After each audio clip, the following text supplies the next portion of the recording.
Hi, Morning. good morning. How are you? Good. How are you? I'm doing great. Great. So Al couldn't make it this morning, I heard.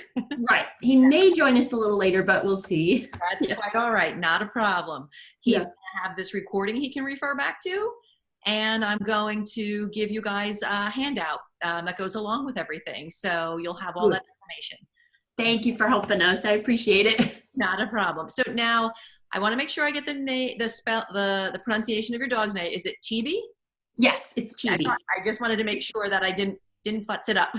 Exactly. Exactly. Yeah. He was born in May of 2019, Mhm. so he's a little over a year old. And yeah, his history is that my sister ordered him. Couldn't handle the responsibility. Basically, they caged him, urinating on himself, didn't have access to a lot of food and water, and more or less it was neglect because he spent about 85% of his time in this cage, and it was a complete mess. And I said, okay, that's enough. So I took the dog, and basically we put him in a small, I call it a large area in the basement. So he was in a cage in the beginning. We had him since March of 2020, full time. And so since then, we tried to potty train him that way.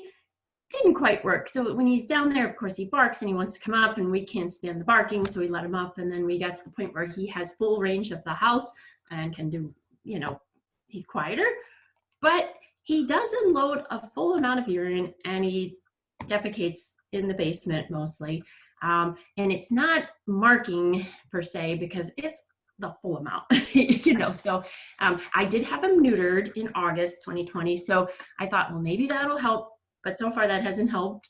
And he's better than he was because the entire house basically has, he's eliminated on all the couches, all the carpets, all the hardwood floors.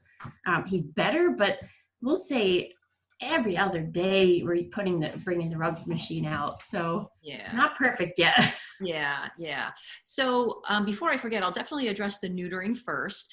Okay. So with neutering, it doesn't always solve the challenges that we have. It can help, but it doesn't always solve it. And part of the reason is just because dogs are dogs, and Right. the second reason is when a dog's been doing a behavior for a while, even if we neuter them, it's not going to necessarily fix something because they've practiced the behavior for so long, it's actually ingrained in them. Oh, Sometimes we might see a difference when we neuter in, say, aggression cases, and not always, because what we're doing once we neuter a dog is we're kind of taking away some of that testosterone. right. So the aggression will still be there, but it might not be as extreme as it was before. It's still there. The dog's still barking and lunging, but maybe not with as much gusto. Right. So neutering sometimes helps certain things, and neutering often you don't see a difference. I have only seen in all of my years of doing this, I've only seen one dog after being neutered do a complete 180. Oh, I've wow. only ever seen one dog, and I actually didn't even believe it with my own eyes at first because it was such a drastic change, and I thought that particular day might have just been a fluke. Right. But the next day, then the next day, then the next day, the person was reporting all of this great change in Wow. the dog. And then I was like, okay, well, let's see how it goes. I was saying it to myself, not to them. I was Right. saying to myself, okay, well, let's see how it goes because I've never seen this drastic of a change. I did prep them and say, look, the dog just had a surgery and might not be Oh, right. their fullest self right now. So we could see some of these behaviors come back. So don't get to a false sense of security. But again, on all of my years of doing this, I've only seen one dog. It's a unicorn. Make a Uh, 180. The good news is, though, we have some systems in place that we can help you with house training. okay. So it's going to take a little time. And of course, there's going to be some more frustration on your part. I'm not going to pretend there's not going to be, because poor Chibi has had a rough start in life, as you mentioned.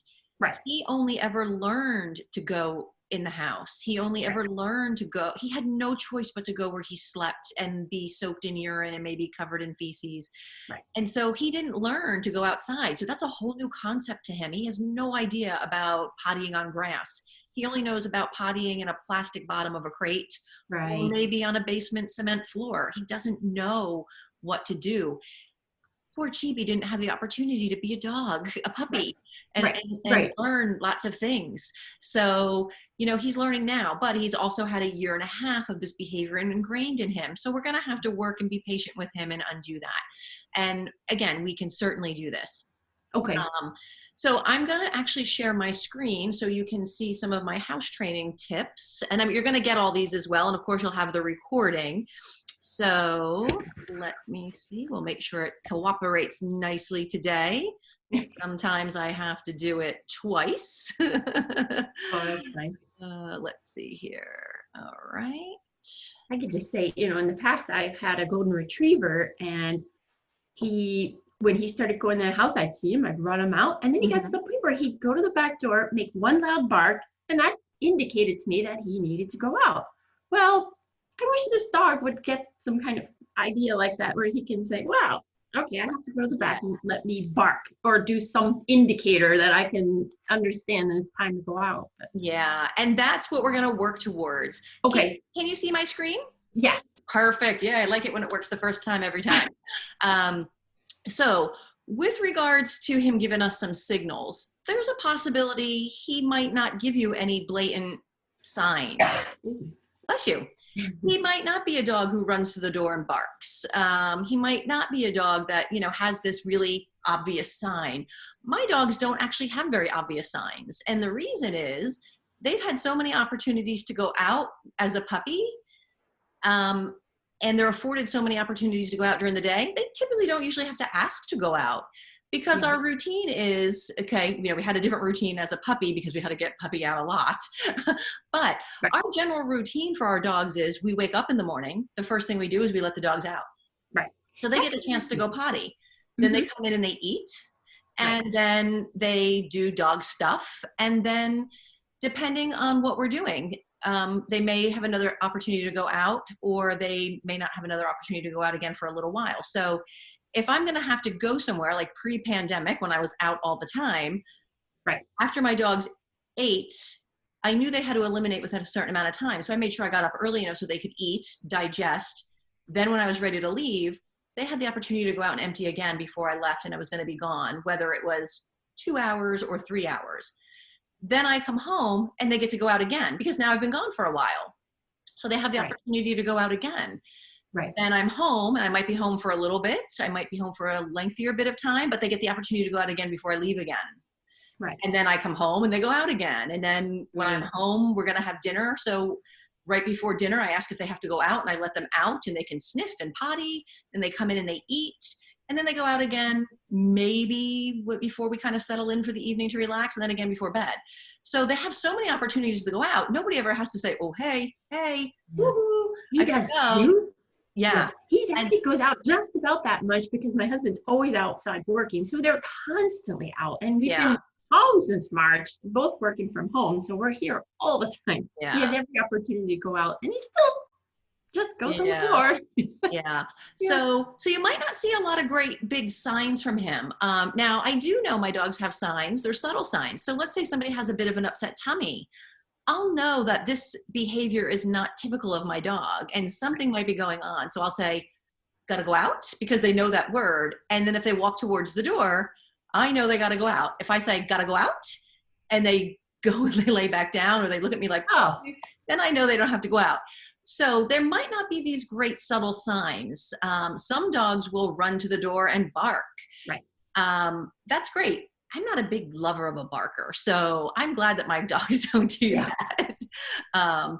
Some dogs will run to the door and paw at it. But the challenge is if you're actually not in that area, you don't see your dog doing that anyway. So, when we have our routines, our dogs get used to them and they have so many opportunities to go out. So when the pandemic hit, I wasn't going in and out as much. I wasn't scheduling appointments and then scheduling time to come home and let my dogs out and then scheduling appointments for later. We're home. So the schedule is slightly different. We do have a younger dog that we brought home. And so her going out schedule was different than Cooper, who's 11. 11, Cooper is lazy. He's always been lazy, even as a puppy. So with being home and doing it this way, he'll get up, he'll go out in the morning, and then he'll hang out with me for a bunch of hours while I'm working. He may not even get up when I get up in between to get something to drink. But if he does, I say, got to go out. I open the door and I let him out. And then he goes and lays back down again. So he might not even go out as much with us home doing it this way than he did previously. But if he does have to go, he'll let me know. So if let's say I have some lunch and I'm in the kitchen, if he walks over to the door, he just goes to the door and he looks at me. Aha. And I'll say, do you want to go out? And he'll go out. Now he may not necessarily have to pee. It might be just a beautiful day and he wants to go lay in the sun. So, but he'll do that. So I know his teeny tiny little signs with him. So yeah, so our goal is to work towards obviously Chibi having that potty time outside and not using your house as a toilet. Yes. Excellent. So what are the secrets to successful house training? Well, there actually aren't any. Everybody always wants to know what my secrets are. There isn't any secret. It's supervise, supervise, supervise. And I can't say that enough. And it's consistency and routine. That's how we get a really good house training plan in place. And that's how we set our dogs up for success, to be successful and having more potty time outside than inside. And it doesn't matter whether we have a puppy that somebody just brought home, they definitely need a little bit more supervision. Or we bring home a dog that may have been previously house trained, but now is in a shelter. And those dogs actually have a little bit of a hard time in the beginning because they had a house training routine. Now they're in a shelter and they're like, nobody's letting me out. Nobody's letting me out. And now they learn to potty in their kennel run. They may potty in the outside part of the kennel run where that door opens and they have opportunity to go outside because that's as close to outside as they can get. But they're now kind of undoing their house training. So sometimes we can bring a dog home like that and we can get them right back into a house training routine, no problem. Sometimes there's a regression in that. It doesn't even matter if we bring a dog home from a rescue who has been potty trained in another house. It doesn't mean they know what to do in the new house. So we still have to sometimes put in a different house training routine, even with a dog that might be 1 or 5 years old. Sometimes we get phone calls. We're like, oh, I just adopted a dog. He was in a foster home and we're having accidents. Yeah, just because he's 3 doesn't mean he knows where the door in your house is to go out. We've got to help him. And it might be more fast and dirty house training than it is serious house training plan. But everybody, when they bring a dog home, needs to do some sort of house training depending on the dog. So consistency and routine, and supervise, supervise, supervise. What we're going to do with Chibi is we are going to take him right back to puppyhood. Okay. We're going to train him just as if he was a puppy because he's had so many challenges to start off in life and he never knew what to do. So we can't kind of just pick up a little bit like he was house trained and then went to a shelter and he just needs a little help. And we can't offer a little bit of help because he might have been house trained in another house, but now he just kind of needs to know where everything is in the new home. We're going to take Chibi right back to puppyhood. So it's going to be a little bit more work, like if you had a puppy. So when should he go out? As soon as he wakes up in the morning. That's a no-brainer. Most people get that one right off the bat because that's just normal. We're up, we're going to take puppy out. As soon as he wakes up from any naps during the day, he's not a puppy, so technically he shouldn't have to eliminate as quickly as, say, an 8-week or a 10-week or a 13-week-old puppy who wakes up and has no bladder control, but he doesn't know what to do and where to do it. So as soon as he wakes up from every nap, we don't want him to wake up and start sniffing around and feeling like, you know what, this is a good spot to go.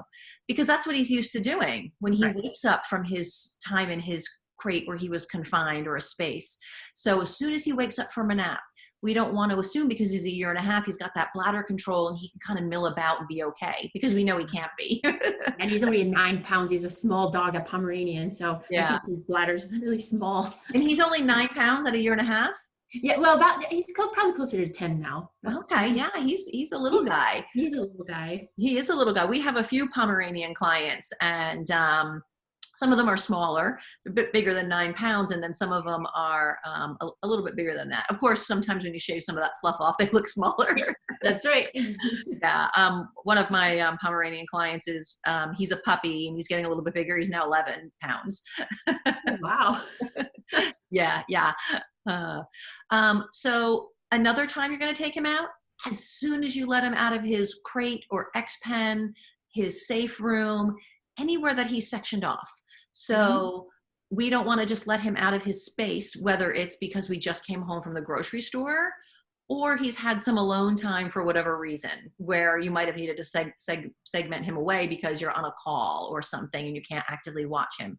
So whenever you let him out, we want to take him out and give him an opportunity to potty right after he's engaged in some play. Now, puppies will typically stop in the middle of play and pee because they have no bladder control.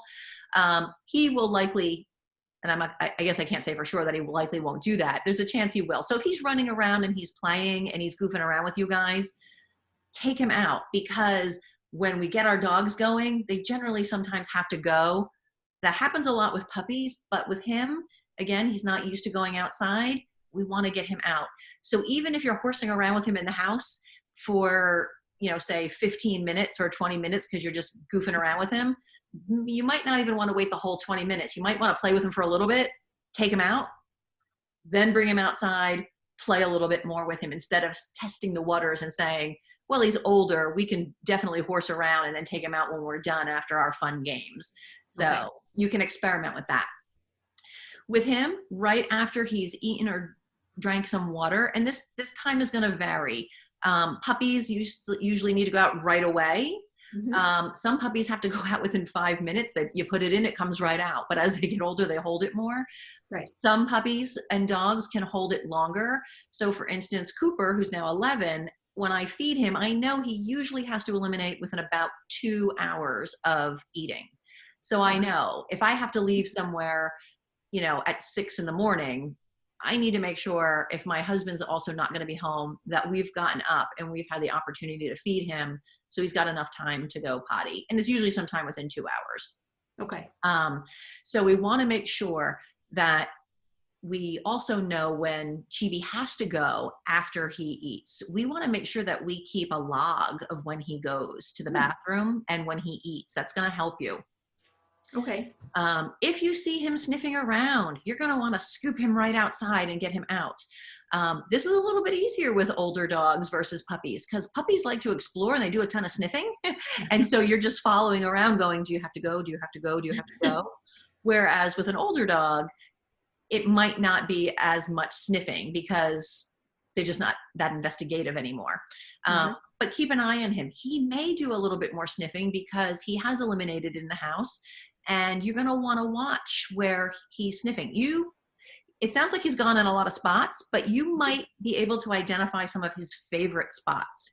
He might have a couple of favorite spots. If you see him at any time sniffing around those areas, don't say, let's see what he's going to do. Let's assume he's going to say, you know what? I love my indoor potty spot. I think I'd like to use it. Okay. Get him outside. If at any point he's whining, pay attention to his tells. Again, he may not have a big tell. When he's starting to get the house training, you might notice that he's whining a little bit. He might be like, ooh, ooh, what do I do? Pay attention to that. If he does that, scoop him right back up and get him back outside. Okay. If you see him walking near the door, take him out. Because as we're house training our dogs, we're always going to use the same door. We want to be consistent. So the dog knows this is where I go to go out. This is where I know to go out. This is where I know to go out. If you see him go near that door, don't wait for him to give you that big sign that he has to go out, because he might not. If you see him go near the door, take that subtle sign as a possibility he's got to go and get him outside. I'm going to circle back around to that sniffing again. If you see him sniffing, and again, not only in those spots that he has deemed his favorite spots, but in other spots that he's gone, and this is where it might get a little trickier for you. If he went out just 2 seconds ago, he might not have to go. He might be just investigating, but keep an eye on him. And it doesn't hurt to get him out more often, because the more successful potties he has outside and the less inside, the faster your house training is going to go. The more oopsies we have inside, he still learns that this is where I can go. Okay. Things to take into consideration are the weather. You've had him for a little bit now. So you might know that he loves or hates the rain or tolerates it. On a rainy day, you might need to, if he hates the rain, you might need to be a little bit more diligent and watch him, because he might say, no, thank you. Right. That's really troublesome to go out in. Do you know what's better? Inside, where it's not raining on me. And I have some good favorite potty spots that I can go. So I'm going to take option 2. Right. So just knowing our dog and their habits can help a lot. Every dog I've ever had never loved the rain. Most of them tolerate it. Some of them hate it. Our newest dog, rain doesn't faze her in the least. You take her outside, you're like, please, can we please go in? She wants to play. So, but that's not most dogs. Most dogs don't love the rain. They tolerate it. They want to potty and get back inside. Right. Now with him, you're going to need to make sure that he completely eliminates in that time as well. Because if they don't love the rain, they may eliminate enough to relieve themselves and feel that relief in their bladder that they don't have to go. And then they might come right back inside and finish, because they've relieved the pressure and they fooled you, because you feel like they're done, because now they're standing looking at you going, can we please go in? And you might bring them in. And this happens all the time with puppies, and it might happen with Chibi as well, because again, inside for him is his comfortable spot, because that's what he's learned. And when you throw in weather like snow, some dogs hate the snow. Some little dogs really hate the snow because it's hard for them to navigate once we get a few inches. Sure. So, we don't know yet, but yeah. Yeah. So luckily you're not doing house training at this time with Chibi. It's one more obstacle you don't have to worry about. So how can we help Chibi? You're going to take him out to the same spot every single time. This is going to help him learn where he's supposed to go. As I mentioned before, he might have a few of his favorite spots. Even though he's gone at a bunch of spots, you might find that the spot behind the couch is his favorite spot. You might find that he's got a spot in a spare room that's his favorite spot. You know, we want to make sure that we take him to that same spot outside. He's going to smell where he's gone before. It's going to help encourage him to go, and it's going to help show him that this is his area. The challenge inside is, unless you've cleaned it really, really well with a good enzymatic cleaner, he can probably still smell some of it, which is going to entice him to go back. So that's a little bit of a roadblock. What have you used to clean the spaces so far? Just a Bissell rug cleaner. Okay. Just a standard, you know, it just does say pet something on it, but I think it's just a standard cleaner. Yeah. Bissell does make one specific to pets. Actually, I think they make a couple. Like, I think they make like a regular and then like an extreme. So they have to have a couple of good products. There's also a product called WeAway. WeAway is my new, it's actually not new anymore. I've been using it for several years now, but it's my new favorite enzymatic cleaner. I used Nature's Miracle for 1,000 years. Okay. It was my go-to. I couldn't find anything that was better than Nature's Miracle. And then I discovered WeAway several years ago, and I have never looked back. Wow. That seems to do a really, really good job at cleaning things. They originally came out with just your regular spray cleaner for spot cleaning. They now make one for shampooers. Ah, okay. So they do make one for shampooers now. That came out not too long ago as well. So you can take a look at that, do a little research on that, and see if that's something you might be interested in. Okay. So when you take your dog out to go potty, you're going to want to wait for him to go. Be patient with him. When he's finished, you're gonna tell him he's a good boy. You're gonna use a nice, calm voice, soft voice, and then you're gonna immediately give him a high-value treat. Something really good, not a prepackaged treat that's a little bit boring. He might love those, but we really want to show him that going outside makes great stuff happen. If he has accidents inside, he's not going to get a piece of cheese, a hot dog, roast beef, or some leftover pork chop or steak. He's only going to get that when he goes outside. And we want to be a silent cheerleader when we're outside. Sometimes when people are having house training issues, they get so excited when there's a success. The dog is going and they go, yay, good boy. And what happens is we kind of startle them and interrupt them so they don't finish. And then the cheerleading and the excitement is short-lived because we bring our dog back inside and then they finish going because now they're like, you know what, I didn't get to finish when I was outside. Okay. You can be really excited about the successes, but you want to be a little bit more of a calmer, silent cheerleader. I like to say things like, good boy, good boy. I'm encouraging, I'm like all excited, I'm containing Good. myself. And then when my puppy's done, I'll give a nice big yes or good Right. boy. And then when they're done, they get a really high value treat. The more you do that, the more they learn. I get diddly squat for doing it here, but man, when I do it over here, it pays off. So we're going to associate going outside with good stuff to help our house training along. Quick question on that, the Yes. treats. Do I bring the treats outside and Yep. immediately not wait till he comes back in? Right? We want to do it immediately because with food rewards, we have to do it. And actually, that's going to be the next touch point. So you're definitely right on cue.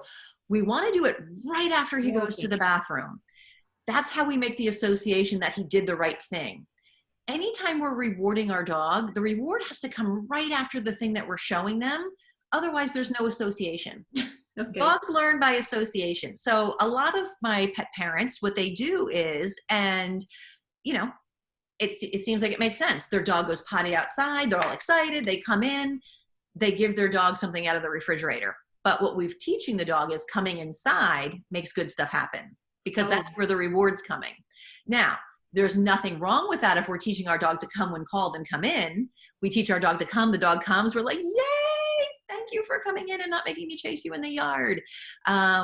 That's great. Now, there's nothing wrong with rewarding when we come in because rewarding when we come in helps come in handy when we're teaching something like coming when called. However, with house training, we want to make sure that reward comes immediately after the potty.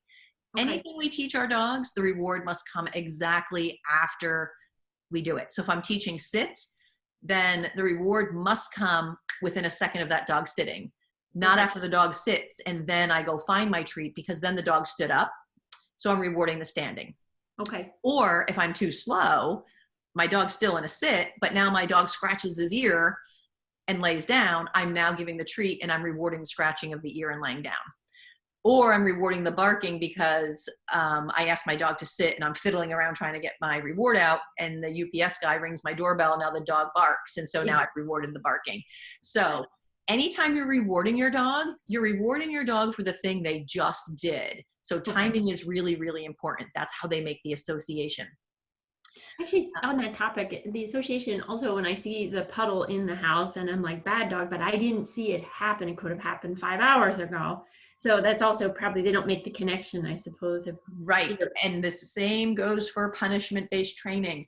If somebody comes home and their dog has had an accident and they come in and they say, what did you do? Mm-hmm. Bad dog. All we've done is make our appearance of coming home scary because they have no idea what you're talking about. In that moment, they're like, hey, hi, you're home. But now they're being punished for you coming home.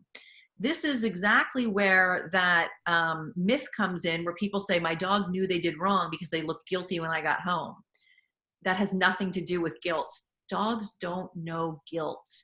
They don't have the mental capacity to come up with guilt. Guilt is, oh gosh, I chewed that shoe. She's going to be really upset when they come home. Oh, I wish I didn't do that. You know, they're not pondering that all day. The dog chews the shoe or potty and then goes and chews their chewy. Then they take a nap. And then they wake up and they lick themselves.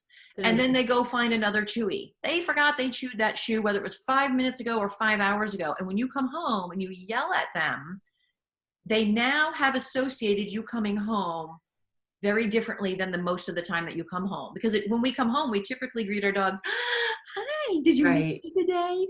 Did you have a good day? It's the best part of my day when I come home is seeing my dogs. I am always happy and cheery. But if I now come home and I'm doing what did you do? Yeah. I've got the furrowed brow, my tone is different, I've got squinty eyes, my nose is crinkly. They start putting their ears back and they're like, whoa, what's happening here? Now we've made our appearance of coming home unpredictable. Mm-hmm. So now they don't know whether we're going to come in and be happy or we're going to come in and they're going to get yelled at. So it's not a look of guilt that our dogs have. It's a look of, I don't know what's going to happen to me next. And so it's kind of like, listen, my dad never raised a hand to me. My dad never took a belt to me. But when I was little and I tormented my mom during the day and she said, you wait till your father gets home. I would see those headlights pull in the driveway and I would go, Now, again, my dad never hit me. I might get the stern talking to about why did I aggravate my mom? I might get the talking to of, do you think that was right? And that was still punishing to me because it made me feel that I disappointed my dad. So when my dad would come home, I would start having a bit of fear of what was going to come next. Again, he never hit me, but there was that fear of disappointment. So it's the same thing. We all learn by associations, whether it's a dog or a human or a cat or an alligator, we all learn the exact same way through learning theory. So Okay. if our dogs have an accident, and it's going to happen, we just have to go, oops, my bad. I missed it. And now there's nothing I can do about it. We just have to clean it up. And we want to make sure that we're still not angry at our dogs while we're doing it, because if we interact with our dogs, sometimes silence speaks volumes. We interact with our dogs a certain way all the time. So if we see the puddle and we're like,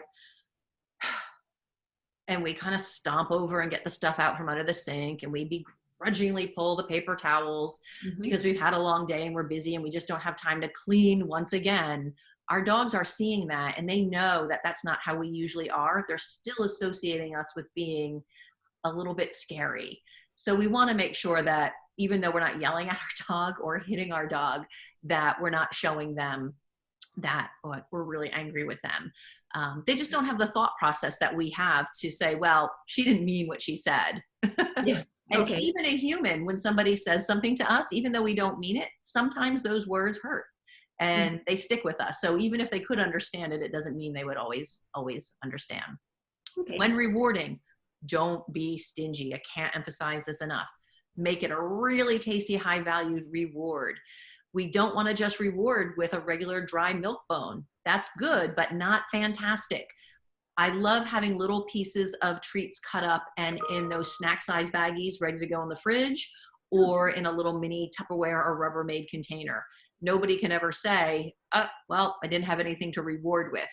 I cut them up every Sunday when I have a puppy or a new dog, and they're ready to go all week, depending on what I cut up. If I'm cutting up something like deli meat, and deli meat still lasts all week, but depending on what it is, if it's really perishable, I might cut it up a couple times during the week. But generally, even deli meat lasts a whole week. Everybody buys it over the weekend for their kids' lunches at school and their husbands' lunches at work.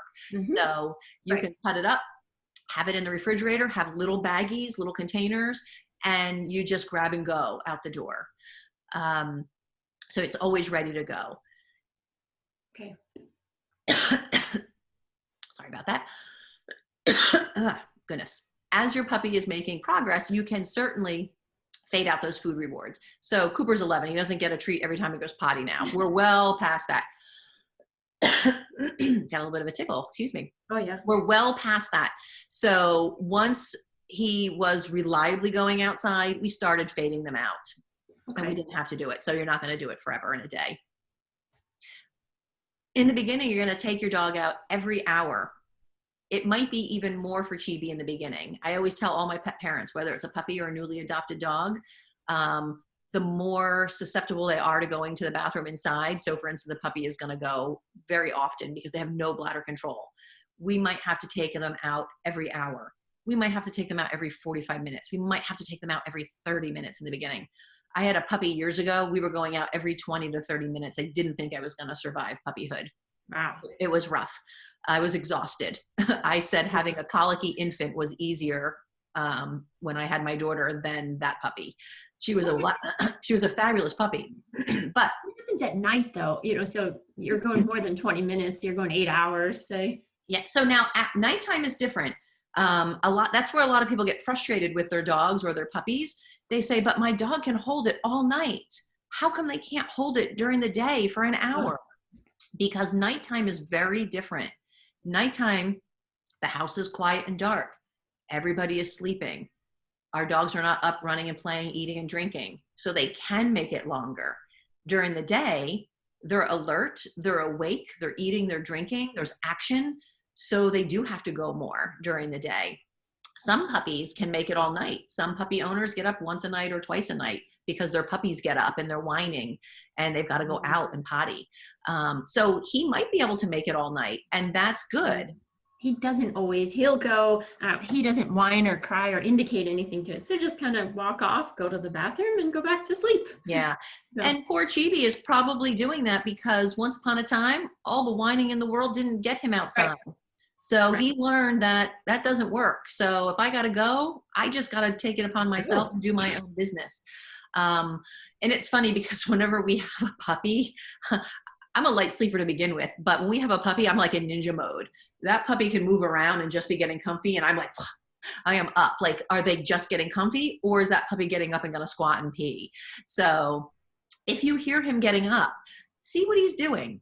Mm-hmm. Don't make a big production out of it because we don't want, our goal is to have him sleep all night. So you don't have to get up in the middle of the night. See what he's doing. Did he get up and he's circling to get comfortable, or is he getting up and kind of moving about somewhere else? Pay attention to his habits. When he sleeps, does he sleep over here and that's kind of where he stays and he doesn't really move, aside from having to eliminate where he gets up and goes over here? If he's getting up and he's moving away from that spot, you can say, you know what, we're going to take him out because there's a 50-50 chance that he's going to go. Now, I love my sleep. I will tell you, when we have puppies, sometimes I can't help but think if there's a 50-50 chance, I might want to take that dice and roll it because Yeah, I me don't too. want to get up. Yeah, me too. But then we have the accident in the house and it doesn't help our house training process. And then we're up more because now we've got to put the lights on and we've got to clean. So we get up and we put our shoes on and we go outside. But yeah, I don't get enough sleep as it is. And so when a dog does get up in the middle of the night, it's kind of like, well, let me just see if they'll go back to bed because I don't want to get out of bed. But that's when we have those accidents. So nighttime is very, very different. We want to make sure that we feed Chibi on a schedule. Is he fed on a schedule or is he free fed? Free fed. Okay. This is probably not going to help you much. Okay. Free feeding means we have no idea when he has to go because he's going to eat a little bit now and probably have to go to the bathroom later. He may eat more now and then have to go again. If we feed our dogs on a schedule, we know they eat at this time. We can then determine about how long after that they're going to have to empty. So with Chibi, it's kind of a crapshoot every day, literally. Yeah. That's right. He may eat a lot in the morning and then have to go potty soon after. He may only eat a little bit, but not have to go potty till later. So it's really hard for you to determine when he has to go out because you've got this wide range. And if he's grazing all day, his system is going to have to go at different times depending on when he eats. So that definitely works against you. So I'm a big proponent of feeding on a schedule. This way, you can, when you make your log, you can say, I feed my dog at 7 o'clock or whatever time, because we all have schedules. Even working from home, we still have to get up. We may get up a little bit later because we don't have to deal with the 78 commute. So we might get 40 minutes back into our day, get a little extra sleep. But even when we're working from home, we have a schedule. We tend to get up around the same time every day. We might get up a little earlier one day for something. We might get up a smidgen later because we're trying to steal some time, but we always get up around the same time. Feed him consistently his breakfast, feed him consistently a dinner. Keep a log. Watch over the next how many days when he has to go to the bathroom after eating.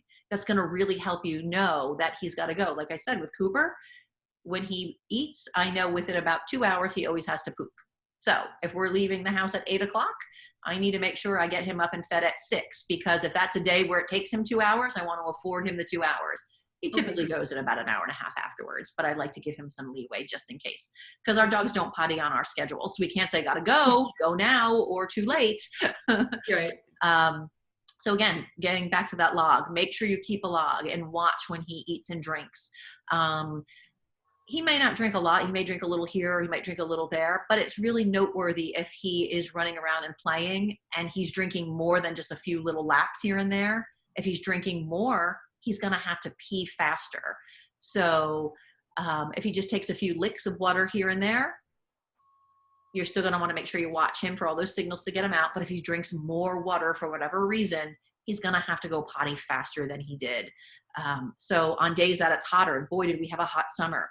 A lot of dogs were drinking a lot more because when they're running around and playing outside, they're drinking more now when they come in. So even if they don't usually have to go out for every hour or hour and a half, these dogs are outside drinking a lot, are coming in and they have to go sooner. So we might see accidents if we're not paying attention to the change in their routine. So all that extra water drinking means I'm probably not going to make it in an hour and a half. I'm probably going to have to watch in 45 minutes or an hour and make my puppy or my dog go outside. And one also thing to note is that with the food, we put dry food, and they're just not real excited if it's wet food or a piece of steak. Oh yeah, that's being chomped down in 2 seconds. But the dry food just gets put down. They chomp on it when they want. It's Yeah. not really. And some dogs don't love dry food. So what you can do is, and I actually have one of those dogs right now. We've done a lot of dogs. We've done a lot of house training. We've raised 24 seeing eye puppies. Wow. And we've done our own personal puppies. And so we've got a good house training system down in place. Believe me, if we had a house that was getting peed on and chewed on all the time, we would not have done three seeing eye puppies, let alone 24.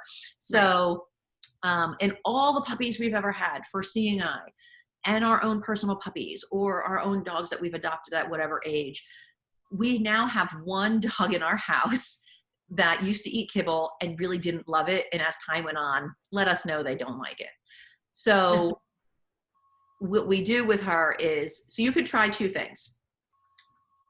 If he already doesn't like it, and this is what we did with Toast, her name is Toast, with Toast, when she was eating the kibble, but then kind of showing that she didn't love it, she would eat, and then we'd leave, I didn't leave it down long because I didn't want her to graze. Right. We put it down for 20 minutes. She had the opportunity to eat. If she ate, she ate. If she ate some, she ate some. If she didn't eat, she didn't eat. Picked it up. She didn't get food again till dinner. She didn't starve. Dogs are not going to starve. They'll eat when they're hungry. We put it down for dinner. Sometimes she'd eat her full dinner because she was like, yeah, I'm kind of hungry. Sometimes she'd eat a partial dinner.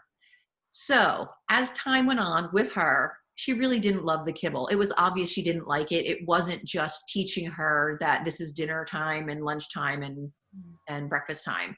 She really didn't like it. She would kind of pick through it, and you could just see she just didn't love it. So what we do for her is we get some canned food and we just put a little bit in and we mix it in to make like a gravy or a paste to make the kibble better.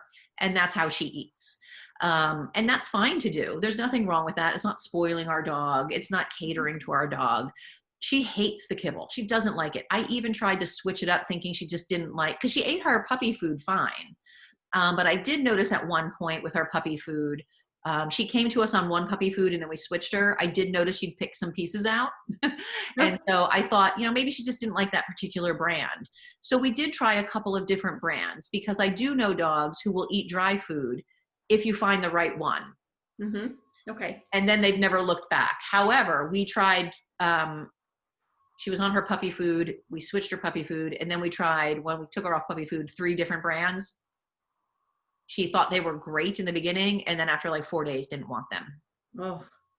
So I did not cater to my daughter when she was little. It's not a diner. Yeah. And it's not like, how about this? Do you want this? Do you want this? Or do you want this? No, this is what we eat. So there's a few options. The easiest is you just get a little bit of wet food, mix it in, make a paste, make it more enticing, easy peasy done. Or I do know dogs that don't love their kibble if they have to eat it long term. So these people have 3 kinds of kibble and their dog will eat this kibble for a week. And then they change it to the next kibble the next week.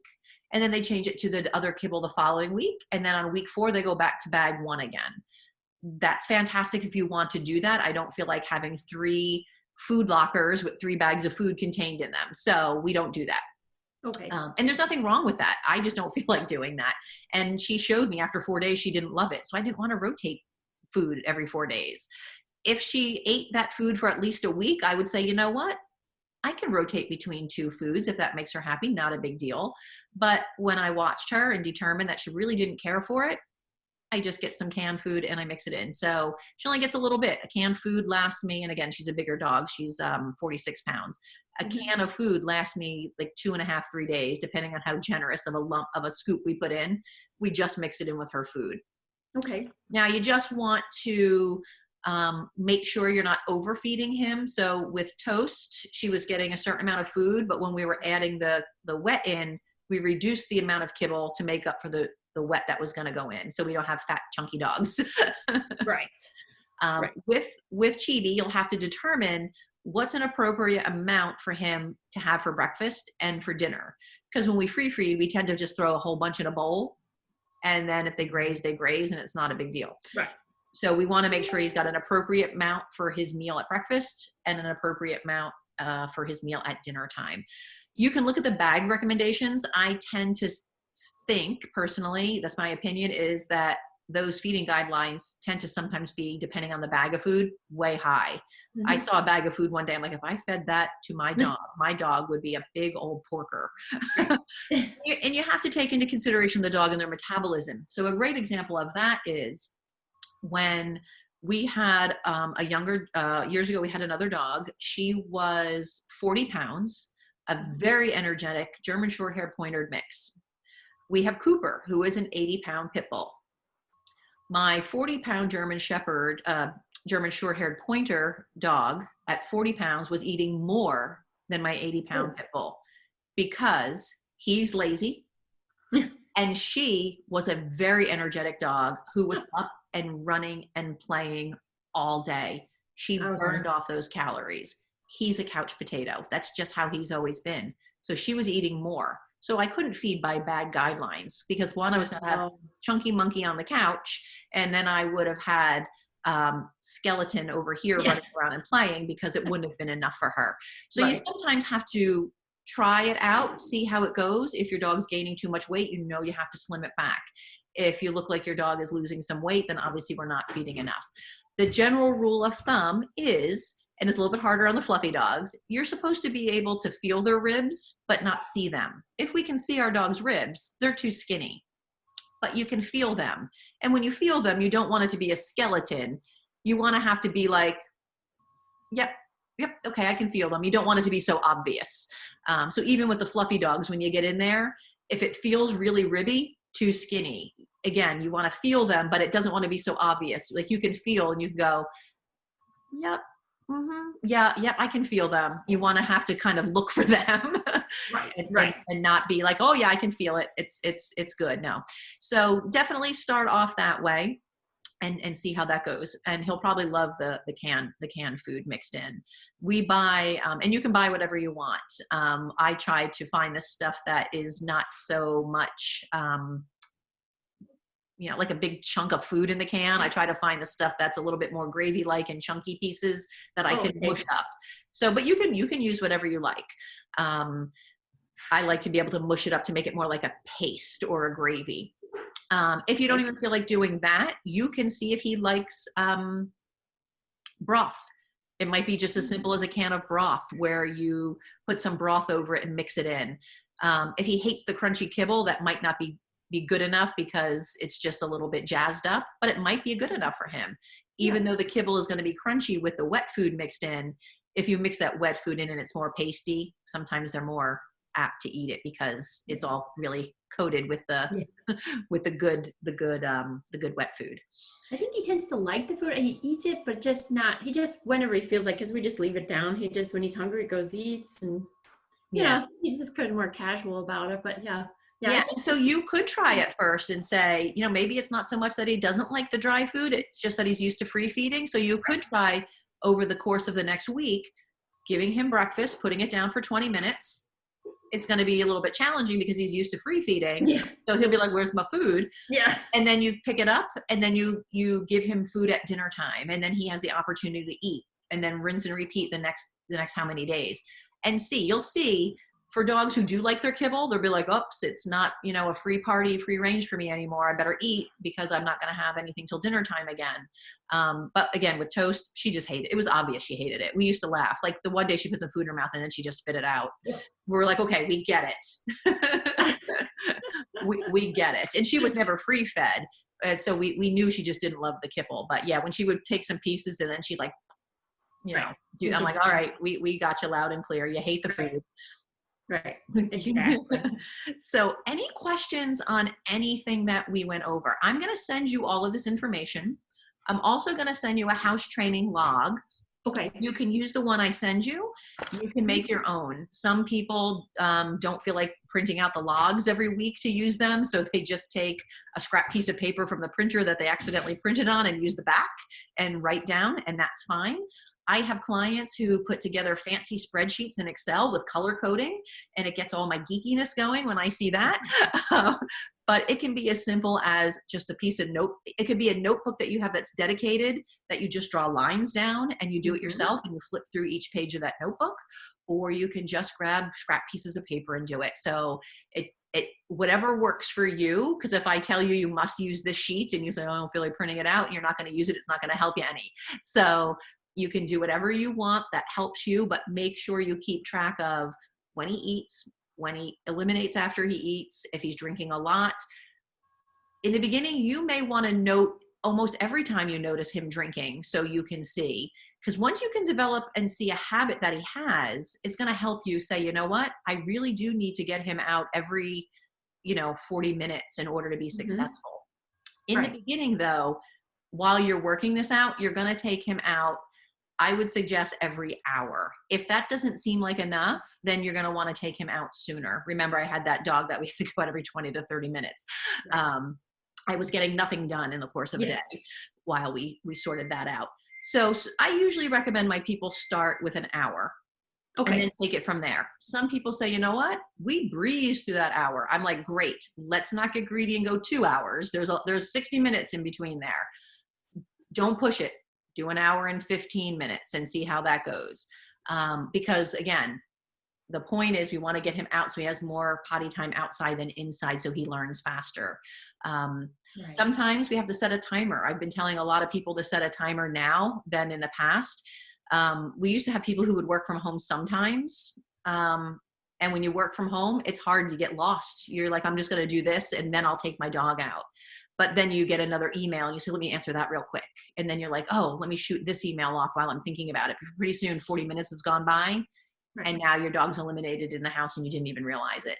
So sometimes setting a timer can help. That way, oh shoot, an hour's up already, or 40 minutes is up already.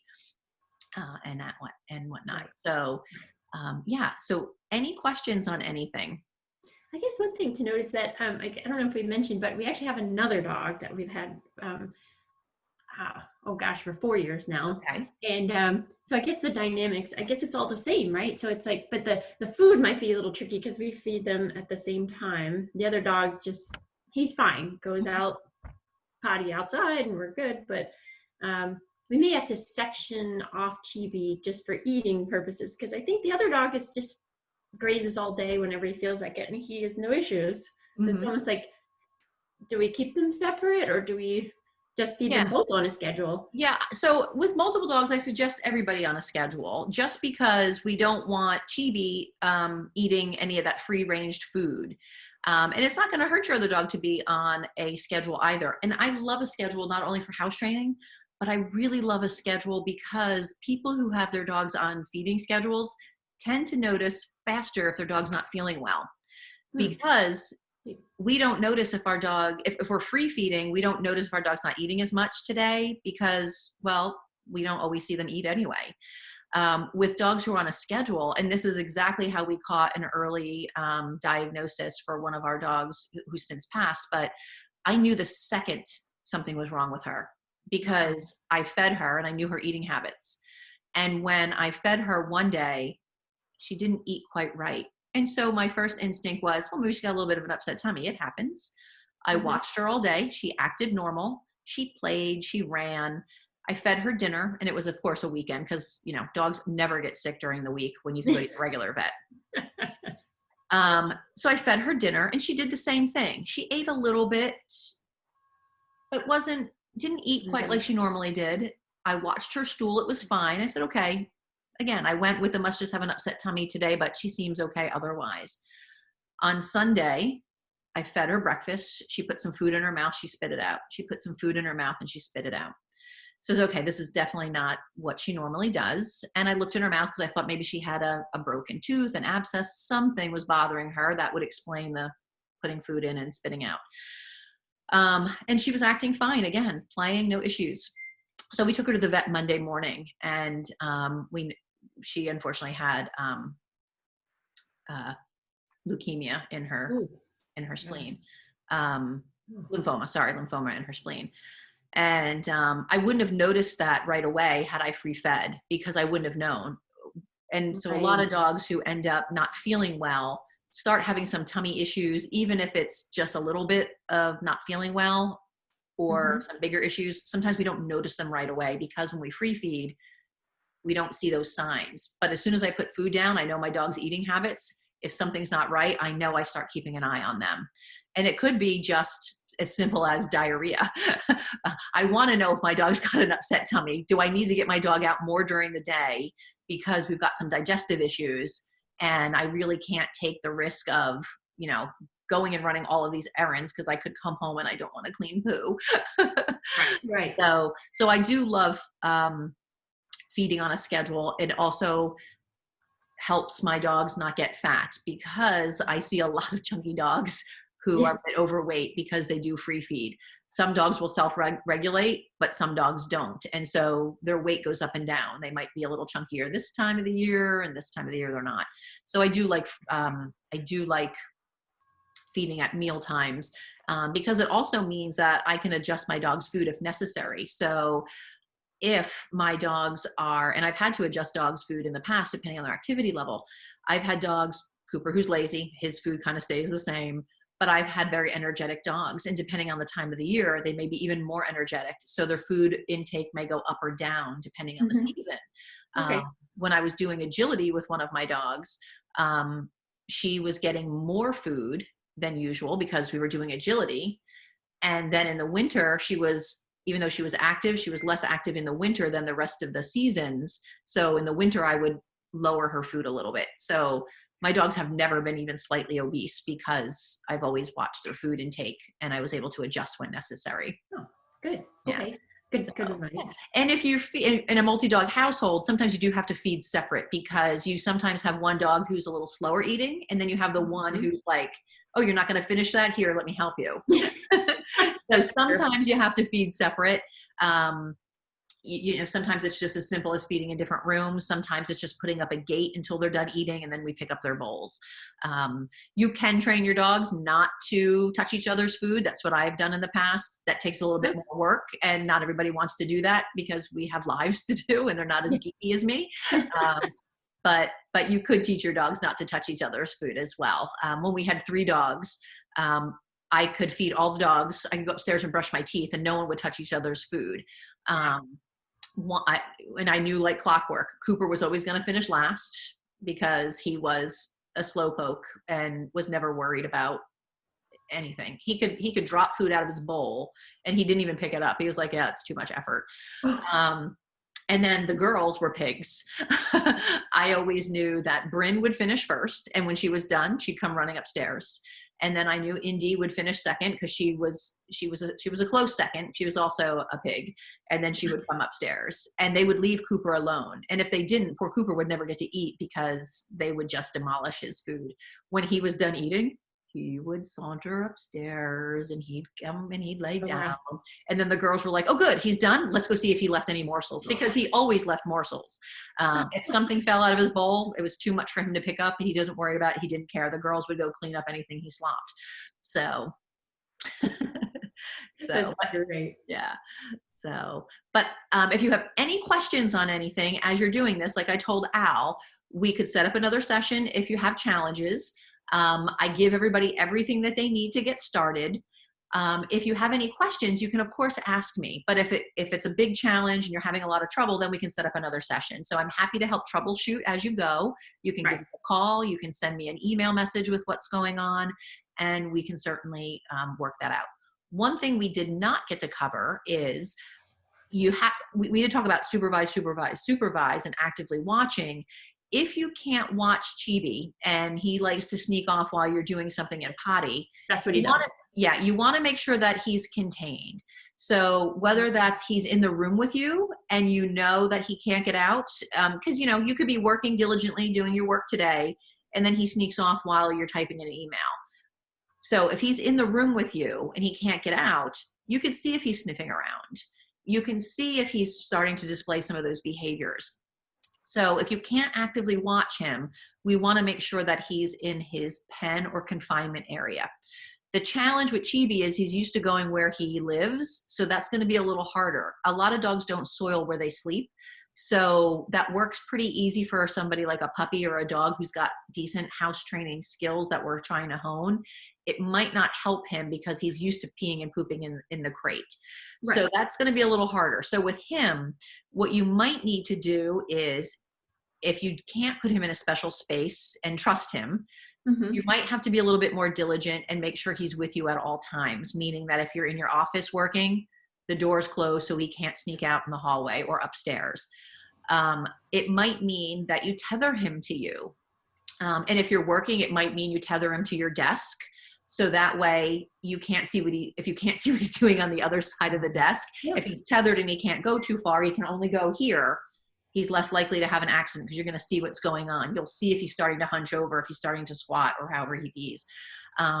You can even tether him to you in the house when you're walking around, because you're going to know what he's doing. I have some clients who love the tethering method because their dog is always next to them. I have some clients who have little dogs who wee pad train their dogs. I'm not a big fan of pee pads because once we train a dog with pee pads, it's hard to untrain them because we're teaching them to go in the house. But there are some clients who have little dogs who have designated potty areas for their dogs in the house, and they actually don't go outside. We still have to train them just like we would take our dogs out to the grass. They don't just automatically migrate. Oh, the laundry room is where I'm supposed to go and potty. They'll still potty wherever on the area rugs or any surface. So I've had many clients who will tether their dog to them and just walk around the house with them when they're doing laundry and whatnot. They can see with that 5-foot tether what their dog's doing at all times. So for Chibi, that's an option as well. If you're milling about the house and you can't keep an eye on him, then he could be with you that way. Because sometimes, and I tell this to my puppy parents, if you think you have 5 minutes, sometimes you don't. Oh, yeah. And I think this happens with us. We are here, but we're so focused on what we're doing. We've got 2 and 3 computer screens, or I'm gone, and my husband is a call and he needs to shut the door and do a conference. So we're not really watching him. Yeah, and the active watching is the hard part for everybody, Right. because, well, we have stuff to do during the day. Right. And so again, with Chibi, the crating system may not work for him because that's how he had to go potty. He didn't have the opportunity. So to him, it's no big deal. Whereas if we put an average dog or puppy in their pen or area, you might hear, because they don't want to go there. This is where I sleep, but he's not going to do that for you. So you're going to need to keep a little bit more of an eye on him, where that might mean closing the office door where he's in eyesight all the time. And if it's hard to even have eyesight all the time in a specific room, the way it's set up, because some people can't see what's happening on the other side of the desk, then tethering him to the desk. So he only can go over here and not over here where I can't see behind me, or over in front of the desk. So he can only go right here. And if I see him doing any of these behaviors that I'm not sure of, I can then take him outside. Makes so sense. that's an option as well.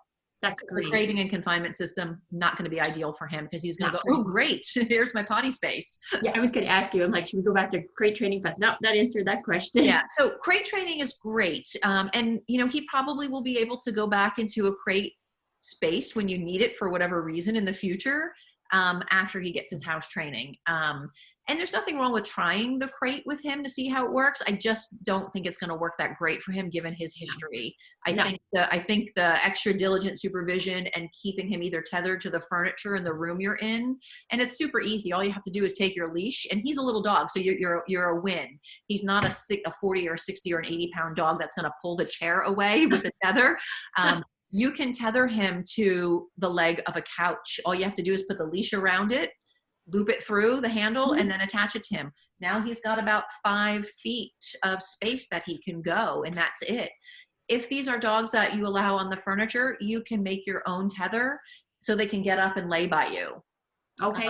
But when they get down, they can't go venture out, and you can see them right here where you are, not hiding behind the couch. What are you doing back there? And not what are you doing behind the coffee table? So you can implement that as well. And if you don't Perfect. have an office door, because a lot of homes don't have office doors these days, there's a lot of open concepts. You can get a gate and you can put a gate up, or, they make a lot of freestanding gates. One of our rooms is a wide open area and there's no gate to fit that. There's just not. I had to buy a freestanding gate that looks like an accordion. You can buy them bigger with different panels, and we would put that up because with Chibi, you're also going to want to make sure you section off the spaces you don't want him to go. It's easy to say keep and supervise your puppy or your dog. Sometimes we slip up and we don't, but if you make sure the spare bedroom doors are closed and the other rooms are gated off, he's got less places to sneak into and say, this looks like a good spot for my private bathroom time. Good. Because we all do it, especially as our dogs get better with house training, we tend to slack off a little bit on being as diligent. And that's where people start thinking we're having setbacks. The dog's not having a setback. We just got too comfortable. And he's going to be just like a puppy. Whereas I start seeing around that 4 or 5 month mark, my puppy parents are like, we're regressing in house training. I don't know what's happening. The puppy's not regressing. The puppy is now just not needing to be watched and followed and just eyes on all the time. And we can finally sit back and go, whew. And what happens is people get a little bit too relaxed and they're like, I don't have to go out every 2 hours. And we're extending that time too far, too fast. And now we're seeing accidents, not because the puppy's regressing, but because we're giving them too much time and too much freedom. And that's probably what's going to happen with Chidi is the more freedom he has, the harder it's going to be. So kind of reining him in is going to help. And that tether system can work. If you don't want to tether him to your side when you're walking around, there's 2 of you, so you can tag team. Look, I'm going to go do the laundry. You need to keep an eye on Chibi right now. Okay. And if everybody's too busy because they're working, then one person should be designated to having him tethered to them or to their desk or where it is that they're working so they can keep an active eye on him. Because I can see out of the corner of my eye what's going on, but I can't see everywhere else when a puppy or a dog is getting up. So I can see right over here what's happening. So Good. Perfect. excellent. Well, I'm going to get all this information together and get it over to you guys. Again, any questions, please let me know. I'm happy to troubleshoot and help walk you through it. If you're having some big issues, and you need another session, let me know. I'm happy to do that. A lot of times we can just troubleshoot. Sometimes we just have to jump on for another session, depending on the challenge the person is having. Oh, that's great. I appreciate all your help. That's great help. Thank you so much. You're welcome. It's I always tell everybody the concept is simple. It's the execution that's the hard part, because it's easy to say supervise. It's easy to say do this. It's easy to say do that. Look, I tell people all the time, we've done a lot of puppies. We've still had accidents because I'm human. I joke about that 5-minute rule with my puppy parents all the time. If you think you have 5 minutes, you don't. And that's true. It's happened to me. I said one day with one of our previous puppies, they were kind of getting up.